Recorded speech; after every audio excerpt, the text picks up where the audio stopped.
مبارکہ صابر صاحبہ نے یہ سوال ہمیں بھجوایا ہے، اور محترم مبشر کان صاحب مفتی سلسلہ کی خدمت میں یہ سوال پیش کریں گے۔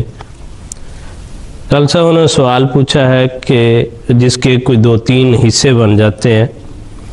وہ کہتی ہیں کہ استخارہ کتنے دنوں کے لیے کرنا مسنون ہے، اور اگر استخارے کے دوران کوئی خواب وغیرہ آئے تو اس کی تعبیر بطور خاص اسی معاملے کے لیے کرنی چاہیے جس کے لیے استخارہ کیا جا رہا ہے، یا اس سے کوئی اور معاملہ بھی مراد ہو سکتا ہے؟ اور تیسرا جز ان کے سوال کا یہ ہے کہ اگر زیادہ دنوں کے لیے استخارے کی نیت ہو اور اسی دوران اس معاملے کے متعلق تسلی ہو جائے تو کیا استخارے کو وہیں چھوڑا جا سکتا ہے؟ یعنی جو نیت کی تھی کہ اتنے دنوں کے لیے استخارہ کریں گے، اور اگر اس سے قبل ہی وہ معاملہ حل ہو جائے یا تسلی ہو جائے تو کیا اس کو وہیں پر چھوڑا جا سکتا ہے؟ محترم کالم صاحب کی خدمت میں اس کے جواب کے لیے گزارش کریں گے۔ بات یہ ہے کہ استخارہ یہ عربی زبان کا لفظ ہے۔ استخارہ کے معنی ہیں اللہ تعالیٰ سے خیر مانگنا، اللہ تعالیٰ کی بارگاہ میں خیر کے حاصل ہونے کی دعا کرنا۔ لیکن بالعموم ہمارے معاشرے میں اہل اللہ اور اولیاء اللہ کے ساتھ جو اللہ تعالیٰ کا سلوک ہے، اسے دیکھ دیکھ کر عوام الناس میں یہ مشہور ہو گیا ہے کہ استخارہ کرنے کا مطلب یہ ہے کہ کسی کام کے بارے میں اللہ تعالیٰ سے کوئی خواب، کشف یا الہام طلب کرنا۔ تو یہ درست نہیں ہے۔ خواب، کشف یا الہام طلب کرنا اگر مراد ہوتا تو پھر لفظ استخارہ نہیں ہونا تھا، پھر لفظ استخبارہ ہونا تھا، کیونکہ استخبار کے معنی ہے اللہ تعالیٰ سے کسی بات کے بارے میں خبر معلوم کرنے کی درخواست کرنا، خواہ وہ خواب کے ذریعے ہو، خواہ وہ کشف کے ذریعے ہو، وحی و الہام کے ذریعے ہو۔ مگر شریعت نے استخبارے کا لفظ نہیں رکھا، شریعت نے استخارہ کا لفظ بیان فرمایا، یعنی کسی بھی پیش آمدہ معاملے کے بارے میں اللہ تعالیٰ سے خیر مانگنا، اللہ تعالیٰ سے اس کام میں خیر کے حصول کی دعا کرنا۔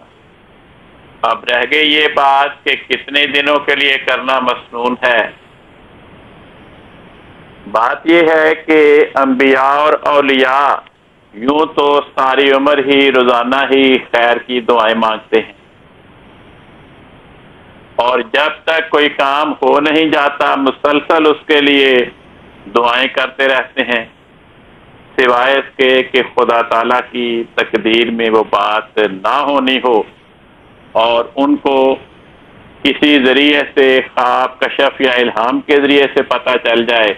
کہ جس کام کے لیے میں دعا کر رہا ہوں یہ اللہ تعالیٰ کی منشا کے خلاف ہے، تو پھر اللہ تعالیٰ کی منشا کو معلوم کرنے کے بعد پھر وہ اس بارے میں دعا کرنا وہ ایک بے ادبی سمجھ۔ اللہ تعالیٰ انہیں منع کر دے پھر بھی وہ اس معاملے میں دعا کرنے سے باز آ سکتے ہیں۔ تو رہ گئی یہ بات کہ استخارہ کیا ہے اور کوئی خواب آ جائے، تو یہ دیکھیں ضروری نہیں ہے کہ استخارہ کرنے والے کو خواب آئے، کشف آئے، الہام ہو، وحی کا نزول ہو، کیونکہ یہ تو اللہ تعالیٰ کے سلوک پہ مبنی ہے کہ اللہ تعالیٰ کا اس بندے کے ساتھ کیسا سلوک ہے۔ اگر تو اس بندے کے ساتھ اللہ تعالیٰ کا پہلے بھی یہ سلوک ہے کہ اسے گاہے گاہے خوابوں کے ذریعے، کشوف کے ذریعے، وحی و الہام اور اپنے مکالمات کے ذریعے مختلف امور کے بارے میں اطلاع دیتا رہتا ہے، تو اس کے لیے تو پھر ادب کا تقاضا یہ ہے کہ وہ استخارہ جاری رکھے جب تک خدا تعالیٰ کی طرف سے اس کو وحی، الہام، کشف کے ذریعے کسی بات کی اطلاع نہ ہو۔ لیکن عوام الناس جن کے ساتھ خدا کا یہ سلوک نہیں ہے، اگر وہ بھی اس اعلیٰ مقام پہ فائز ہونے والے اولیاء اور انبیاء کی طرف دیکھ کر استخارے کے نتیجے میں خواب، کشف یا الہام کا انتظار کریں گے تو پھر یہ بڑا خدشہ ہے کہ فوراً شیطان وہاں پہ اپنا قدم ڈالے اور وہ ان کو ان کی منشا کے موافق خواب، کوئی کشف یا کوئی الہام دکھا دے اور وہ یہ سمجھ لیں کہ شاید یہ خدا کی طرف سے آیا ہے۔ اگر وہ خواب یا کشف یا الہام شیطان کی طرف سے آیا ہو اور وہ اس کو خدائی سمجھ لیں تو یہ بڑی خطرے کی بات ہے۔ اس لیے ایسے افراد کو خوابوں اور کشوف اور الہامات کا انتظار نہیں کرنا چاہیے۔ ایسے افراد کو اگر اللہ تعالیٰ کسی معاملے کی طرف ان کی طبیعت میں میلان پیدا کر دے تو یہ گویا خدا تعالیٰ کی طرف سے ایک منظوری کی اطلاع ہے ان کے لیے، اور اگر کسی معاملے کے خلاف ان کے دل میں اللہ تعالیٰ میلان پیدا کر دے تو پھر بھی ورنہ انہیں دعائیں خیر کی کرنی چاہیے کہ اللہ ہم جو کام کر رہے ہیں اس میں تو خیر رہا۔ ٹھیک ہے کالن صاحب، بہت شکریہ، جزاکم اللہ احسن الجزا، کہ جو ایک عام تصور پایا جاتا ہے اس کے متعلق بھی آپ نے